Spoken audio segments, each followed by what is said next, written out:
दोस्तों स्वागत है आपका। आज मैं जो मूवी आपके लिए लेकर आया हूँ उसका नाम है द कॉल। इसकी कहानी जुड़ी हुई है बीते समय से। एक फोन कॉल जो बीते समय को वर्तमान से जोड़ता है। यकीनन आपको अभी कुछ भी समझ में नहीं आ रहा होगा, लेकिन जैसे जैसे आप ये मूवी देखेंगे आपको सब समझ में आ जाएगा और गारंटीड मजा भी आएगा। तो बिना समय गवाए मूवी शुरू में हम देखते हैं सीओ नाम की एक लड़की अपनी माँ से मिलने के लिए जा रही थी। रास्ते में उसको उसका एक दोस्त मिलता है जिसका नाम सुंग हो था। सुंग हो एक स्ट्रॉबेरी फार्म का मालिक था। फिर सुंग हो सीओ को उसके घर छोड़ देता है। सीओ का फोन रास्ते में ही कहीं गिर गया था, इसलिए सुंग हो उसको अपना फोन दे देता है, लेकिन सीओ उसे लेने से मना कर देती है क्योंकि घर में एक और फोन मौजूद था। फिर सुंग हो कुछ देर के बाद वहां से चला जाता है। तभी सीओ घर के अंदर जाती है और अलमारी में से एक पुराना लैंडलाइन फोन निकालकर उसे चालू कर देती है। फोन चालू होते ही सीओ उससे अपना नंबर डायल करती है ताकि जिस किसी को भी सीओ का फोन मिले वो उसे वापस कर दे। तभी सीओ का फोन एक औरत उठाती है, लेकिन वो औरत सीओ का फोन वापस करने के बदले उससे कुछ इनाम मांगती है और फोन काट देती है। सीओ समझ जाती है कि जिस भी औरत को ये फोन मिला है वो ये फोन वापस नहीं करना चाहती और अगर सीओ को अपना फोन वापस चाहिए तो उसे उस औरत को पैसे देने होंगे। फिर वो उसको इग्नोर करके अपना लैपटॉप निकालती है और काम करने लगती है। कुछ देर बाद सीओ को एक फोन आता है। फोन पर एक लड़की जोर जोर से रो रही थी।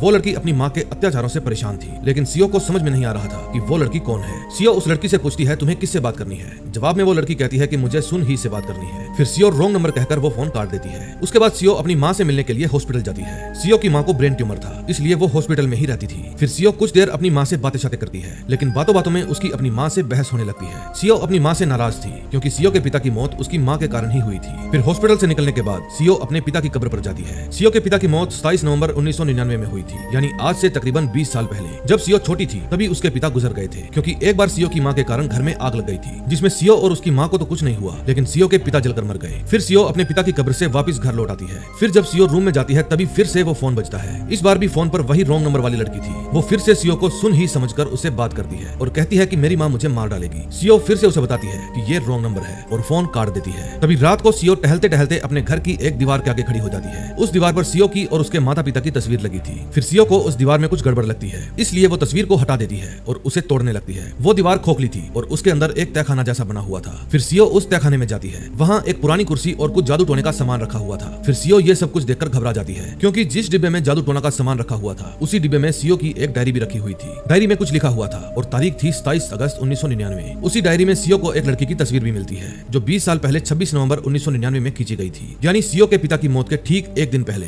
फिर अगली सुबह सीओ वो तस्वीर सुंग हो को दिखाती है। सुंग हो तस्वीर देखते ही बता देते हैं कि इस तस्वीर में जो लड़की है उसका नाम यंग सुक है। फिर वो सुंग हो से पूछती है क्या यंग सुक एक तांत्रिक थी। जवाब में सुंग हो बताता है नहीं, उसकी माँ तांत्रिक थी। सुंग हो को तो बस यंग सुक का नाम ही याद था। 20 साल पहले की बीती हुई कोई भी बात उसे याद नहीं थी। फिर जब सीओ अपने घर जाने लगती है तो रास्ते में उसे सन ही नाम की एक औरत की दुकान दिखती है। सीओ समझ जाती है कि वो लड़की इसके पास फोन करना चाहती है, लेकिन गलती से बार बार मेरे पास फोन लग रहा है। सीओ को ये सब अजीब लगता है। फिर जब सीओ अपने घर में थी तब फिर से एक बार उस लड़की का फोन आता है। इस बार वो लड़की चीख रही थी क्योंकि उसकी माँ उसे जलाने वाली थी। सीओ को समझ में नहीं आता कि आखिर वो उस लड़की की हेल्प कैसे करे। तभी फोन कट जाता है। फिर सीओ दौड़कर उस दीवार के पास जाती है जिसको तोड़कर वो तहखाने तक पहुंची थी, लेकिन सीओ उस टूटी हुई दीवार को देखकर हैरान हो जाती है। उस दीवार के अंदर से धुआं उठ रहा था जैसे कोई नीचे आग जलाकर बैठा हो, और ऐसा ही उस लड़की ने भी फोन पर कहा था कि उसकी माँ उसे जलाने जा रही है। अब सीओ को चीजें क्लियर होने लगती है। फिर अगली सुबह जब उस लड़की का फोन आता है तो सीओ उस लड़की की पहचान जानने की कोशिश करती है। वो लड़की अपना नाम यंग सुक बताती है, वही यंग सुक जिसकी 20 साल पहले की तस्वीर सीओ को मिली थी। दरअसल यंग सुक जब सीओ को फोन करती थी तो वो फोन 20 साल पहले के समय से आता था। आज जिस घर में सीओ रह रही है 20 साल उस घर में यंग सुक रहा करती थी, और वो लैंडलाइन फोन 20 साल पहले के समय को 20 साल बाद के समय से जोड़ रहा था। फिर सीओ ये सारी बात यंग सुक को समझाने की कोशिश करती है, लेकिन यंग सुक को कुछ भी समझ में नहीं आता। फिर यंग सुक सीओ का फोन काटने ही जा रही थी कि तभी सीओ उसे कहती है कि आज रात एक हवाई जहाज क्रैश होने वाला है। फिर रात को यंग सुक जब अपनी माँ के साथ बैठी खाना खा रही थी तब वो टीवी में हवाई जहाज के क्रैश होने की खबर देखती है। इस खबर को देखते ही यंग सुक को सीओ की बात समझ में आ जाती है। फिर यंग सुक वापस सीओ को फोन करती है और पूछती है कि उसे यह सब कैसे पता चला। फिर सीओ उसे फिर से समझाने की कोशिश करती है कि उसकी दुनिया में आज जो कुछ भी हो रहा है वो सब हमारी दुनिया में 20 साल पहले ही हो चुका है। वो फोन जिससे वे दोनों बातें कर रहे हैं वो फोन बीते हुए समय को वर्तमान से जोड़ रहा है। बातें करते करते यंग सुक और सीओ एक दूसरे को अच्छे से जान जाती है। फिर यंग सुक सीओ को अपनी लाइफ के बारे में बताती है कि जिस माँ के साथ वो रहती है वो उसकी सौतेली माँ है, इसीलिए वो यंग सुक को मारती पीटती है और उस पर जादू टोना भी करती है। सीओ भी यंग सुक को अपनी कहानी सुनाती है कि कैसे उसके पिता आग लग जाने की वजह से मर गए। अगले दिन यंग सुक के घर में एक फैमिली आती है और वो फैमिली यंग सुक का घर खरीदने के लिए आई थी। वो फैमिली किसी और की नहीं बल्कि सीओ की ही थी। अब यंग सुक 20 साल पहले के समय में जी रही थी, इसलिए सीओ उस समय एक बच्ची थी। फिर यंग सुक सीओ को वापस फोन करती है और सारी बात बताती है कि आज तुम मेरा घर देखने आई थी। फिर यंग सुक के दिमाग में एक जबरदस्त तरकीब आती है। फिर वो सीओ को कहती है कि अब तुम अपने पिता को मरने से बचा सकती हो। सीओ को यंगसुक की बात समझ में आ जाती है। फिर यंगसुक अगली सुबह चुपके से अपने घर से निकलती है और सीओ के घर में जाकर गैस बंद कर देती है। यंगसुक के गैस बंद करते ही समय का पहिया घूमता है। फिर एक अजीब सी हलचल होने लगती है क्योंकि यंगसुक ने भविष्य बदल दिया था। तभी सीओ का घर अचानक से बहुत ही सुंदर घर में बदल जाता है। अब सीओ के पिता भी जिंदा थे, लेकिन इन सभी चीजों का अनुभव केवल सीओ को ही हो रहा था। सीओ अपने पिता को देखकर रोने लगती है। वो फिर से यंगसुक को फोन करती है और उसका धन्यवाद करती है। अब सीओ की खुशी का कोई ठिकाना नहीं था क्योंकि अब सीओ का पूरा परिवार उसके साथ था। अब धीरे धीरे सीओ यंगसुक से बात कम कर देती है। यंगसुक को यह बात अच्छी नहीं लगती क्योंकि इतने दिनों से सीओ उसके पास हर रोज फोन कर रही थी और अब अचानक से उसके पिता के जिंदा होते ही उसने फोन उठाना कम कर दिया था। फिर एक दिन यंगसुक सीओ से बात कर ही रही थी, तभी यंगसुक की माँ वहाँ पर आ जाती है और यंगसुक के हाथ से फोन छीन लेती है। यंगसुक की माँ सीओ से कहती है कि अब दोबारा यहाँ फोन मत करना। फिर यंगसुक की माँ उसे खींचकर अपने साथ ले जाती है। यंगसुक रोती रहती है, चिल्लाती रहती है, लेकिन इसका उन पर कोई भी असर नहीं होता। यंगसुक की माँ यंगसुक को कुर्सी से बांध देती है और फिर उस पर तंत्र विद्या करने लगती है। उस समय यंगसुक को बहुत दर्द हो रहा था, लेकिन इन सब चीजों की अब उसे आदत पड़ गई थी। दूसरी तरफ सीओ यंगसुक के लिए परेशान थी, इसलिए वो तुरंत ही अपना लैपटॉप निकालती है और बीते हुए सालों की घटनाओं के बारे में खोजने लगती है। सीओ को एक खबर दिखती है जिसमें लिखा था कि यंगसुक की मां ने तंत्र विद्या करके यंगसुक को मार दिया है। फिर कुछ देर बाद यंगसुक का दोबारा फोन आता है। सीओ यंगसुक को वो सारी बात बताती है कि आज उसकी मां उसे मार डालेगी, लेकिन यंगसुक को तो उसकी बात मजाक लग रही थी। फिर सीओ उसे बताती है कि यंगसुक पहले भी इस घर में मर चुकी है और उसे किसी और ने नहीं बल्कि उसकी मां ने ही मारा था। अब यंगसुक सारी बात समझ जाती है। फिर जब रात होती है तो यंगसुक की मां खंजर लेकर उसके कमरे में आती है, लेकिन यंगसुक वहाँ पर थी ही नहीं। मौका मिलते ही यंगसुक अपनी मां को मार देती है और फिर से भविष्य में बदलाव हो जाता है। अब यंगसुक बिल्कुल आजाद हो गई थी और अपनी आजादी की खुशी मनाने के लिए वो सबसे पहले कपड़ों की दुकान में जाती है। वहाँ से वो बढ़िया बढ़िया कपड़े खरीदती है और उसके बाद वो एक रेस्टोरेंट में जाकर खाना खाती है। यंगसुक को अब कोई चिंता नहीं थी क्योंकि अब उसका भविष्य उसके ही हाथ में था। फिर कुछ समय बीत जाने के बाद सुंगहो यंगसुक से मिलने के लिए आता है। वो अपने साथ कुछ स्ट्रॉबेरी भी लेकर आया था। तभी वर्तमान में यानी कि 2019 में भी सुंगहो सीओ के घर आता है और उसके माता पिता के साथ बैठकर खाना खाने लगता है। अब सीन वापस 1999 में आ जाता है। यंगसुक सुंगहो को घर के अंदर आने देती है। फिर सुंगहो को कमरे में बिठाकर यंगसुक कपड़े बदलने के लिए चली जाती है, लेकिन यंगसुक के जाने के बाद सुंगहो वे सारे बैग देख लेता है जिसमें यंगसुक ने अपनी मां के शरीर को काट कर भरा हुआ था। फिर जब यंगसुक वापस आती है तो सुंगहो बहुत घबराया हुआ था और उन्हीं बैग्स के बगल में बैठा हुआ था। अब यंगसुक को भी चिंता होने लगती है कि अगर सुंगहो ने यह बात किसी और को बता दी तो वो फंस जाएगी। तभी कहानी फिर से प्रेजेंट में आती है और सीओ का फोन बजता है। फिर जब सीओ फोन उठाती है तो उसमें से सुंगहो के गिड़गिड़ाने की आवाज आती है। उस समय सुंगहो यंगसुक से अपनी जिंदगी की भीख मांग रहा था, लेकिन यंगसुक उसकी एक भी नहीं सुनती और उसे मार देती है। उन दोनों के बीच में हो रही सारी बातें सीओ फोन पर सुन रही थी। फिर सीओ तुरंत दौड़कर नीचे जाती है क्योंकि उसे पता था कि यंगसुक ने जो ये हरकत की है उसकी वजह से भविष्य में बदलाव होगा, यानी कि वर्तमान में बदलाव होगा। और सीओ का अंदाजा बिल्कुल सही था। सुंगहो असल जिंदगी में यानी कि 2019 से गायब हो जाता है। फिर सीओ अपने माता पिता से सुंगहो के बारे में पूछती है, लेकिन उन्हें उसके बारे में कुछ भी नहीं पता था क्योंकि उस बदलाव को केवल सीओ ही महसूस कर सकती थी। अब कहानी वापस 1999 में आ जाती है। पुलिस यंगसुक से पूछताछ करने के लिए आई थी, लेकिन यंगसुक उन्हें कुछ भी पता नहीं चलने देती। फिर पुलिस वाले यंगसुक की पूरी जानकारी अपनी डायरी में लिख लेते हैं और फिर वहाँ से चले जाते हैं। तभी एक बार फिर से यंगसुक सीओ के पास फोन करती है। सीओ यंगसुक से सीधा सवाल करती है कि यंगसुक ने अपनी माँ और सुंगहो को क्यों मारा। अब यंगसुक कोई बहाना बनाती, इससे पहले ही सीओ उसे बता देती है कि उसने न्यूज में सब कुछ देख लिया है, तुम्हें 2 हत्याओं के इल्जाम में उम्र कैद की सजा हुई है। फिर यंगसुक ये खबर सुनकर परेशान हो जाती है क्योंकि सीओ ने भविष्य में से ये खबर बताई थी,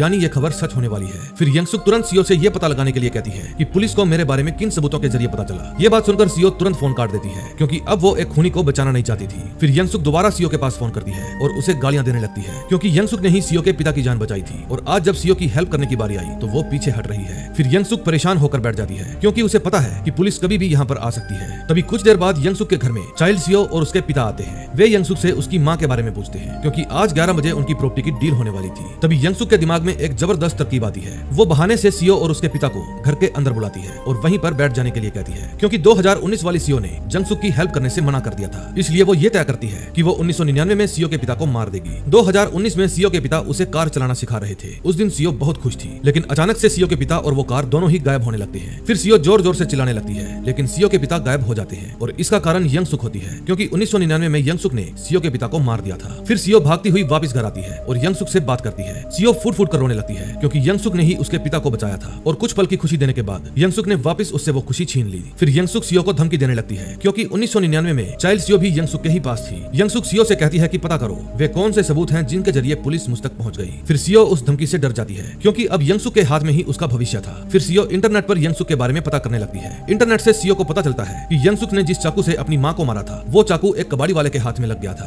फिर वो ये बात यंगसुक को बता देती है। सीओ उसे उस जगह का नाम भी बताती है जहां उस कबाड़ी वाले को चाकू मिला था। फिर यंगसुक तुरंत ही खंजर लेकर उस कबाड़ी वाले को मारने के लिए निकलती है। वहां जाकर यंगसुक कुछ देर उसका इंतजार करती है और फिर घर से बाहर आ जाती है। घर के बाहर आते ही उस घर में एक तेज धमाका होता है और यही सीओ की चाल थी। सीओ ने इंटरनेट पर पहले से ही देख लिया था कि उस दिन यंगसुक की मौत हुई थी, वो भी एक धमाके के जरिए। अब सीओ चैन की सांस लेती है क्योंकि उसे पक्का यकीन हो गया था कि अब उसका फोन कभी नहीं बजेगा, लेकिन फिर अचानक से वो फोन बजता है और सीओ घबरा जाती है। जब वो फोन को उठाती है तो फोन पर फिर से यंगसुक होती है। यंगसुक को सीओ की चाल के बारे में पता चल गया था, इसलिए वो पहले से ही सतर्क हो गई थी। अब यंगसुक सीओ को परेशान करना शुरू कर देती है। सीओ यंगसुक से भीख मांगती है कि वो आइंदा कभी ऐसा नहीं करेगी, लेकिन यंगसुक नहीं रुकती। उस समय यंगसुक के सामने चाइल्ड सीओ बैठी थी। फिर यंगसुक उसके पाँव में खोलता हुआ पानी डाल देती है, जिसका असर 2019 वाली सीओ पर भी होता है। 2019 में सीओ दर्द से तड़पने लगती है और फिर से यंगसुक से माफी मांगती है। इस बार सीओ यंगसुक को सही जानकारी देती है। फिर यंगसुक उस कबाड़ी वाले के पास जाकर उसे मार देती है और वो खंजर नष्ट कर देती है। खंजर नष्ट करते ही एक बार फिर से भविष्य में बदलाव हो जाता है, क्योंकि वही सही सबूत होता है यंगसुक को पकड़ने का। तभी 1999 में सीओ की माँ पुलिस के पास हेल्प मांगने के लिए जाती है, क्योंकि उनकी बेटी और उनके पति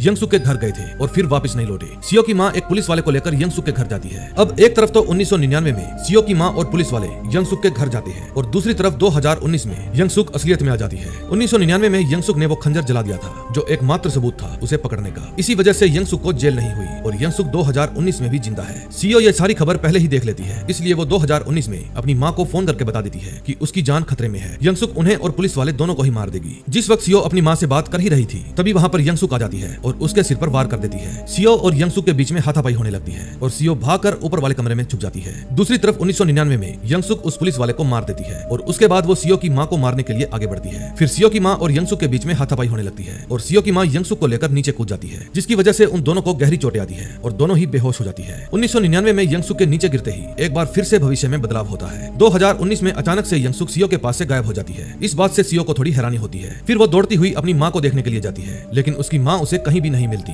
सीओ को लगता है कि शायद उसकी माँ भी अब इस दुनिया में नहीं है। फिर जब सीओ अपने पिता की कब्र पर जाती है तो देखती है कि उनके पिता की मौत की तारीख भी बदल गई थी। तभी वहाँ उसकी माँ आ जाती है और वो अपनी माँ को देखकर बहुत खुश हो जाती है। फिर जब उसकी माँ उसका हाथ पकड़कर वहाँ से जाने लगती है तो वो धीरे धीरे गायब हो जाती है और वो समझ जाती है कि उसकी माँ 1999 में मर गई है। दरअसल 1999 में जब सीओ की माँ यंगसुक को लेकर नीचे गिरी थी तो यंगसुक मरी नहीं थी, क्योंकि 2019 वाली यंगसुक ने 1999 वाली यंगसुक को पहले ही फोन करके बता दिया था कि सीओ की माँ तुम्हें मार सकती है और तुम्हारी जान खतरे में है, इसलिए तुम सावधान रहना। अब 1999 वाली यंगसुक और 2019 वाली यंगसुक दोनों साथ मिलकर काम करने लगती है, क्योंकि अगर एक को कुछ हुआ तो दूसरी भी अपने आप मर जाएगी। इसलिए कुछ समय बाद 2019 से सीओ की माँ गायब हो जाती है, क्योंकि 1999 वाली यंगसुक ने उन्हें मार दिया था। अब एंड में हम 2019 में सीओ को कुर्सी से बंधा हुआ देखते हैं और वो तड़प तड़प कर रो रही थी। ऐसा इसलिए था क्योंकि 2019 वाली यंगसुक ने उसे पकड़ लिया था और कुर्सी के साथ बांध दिया था। और इसी के साथ इस मूवी का एंड हो जाता है। इस मूवी को समझना थोड़ा मुश्किल था, क्योंकि इतनी सारी बीती हुई घटनाओं को वर्तमान से जोड़ पाना बहुत मुश्किल था, लेकिन फिर भी इस मूवी के मेकर्स ने अपनी सूझबूझ से काम लिया और बहुत ही कमाल की मूवी बनाई। उम्मीद है आपको भी ये मूवी पसंद आई होगी।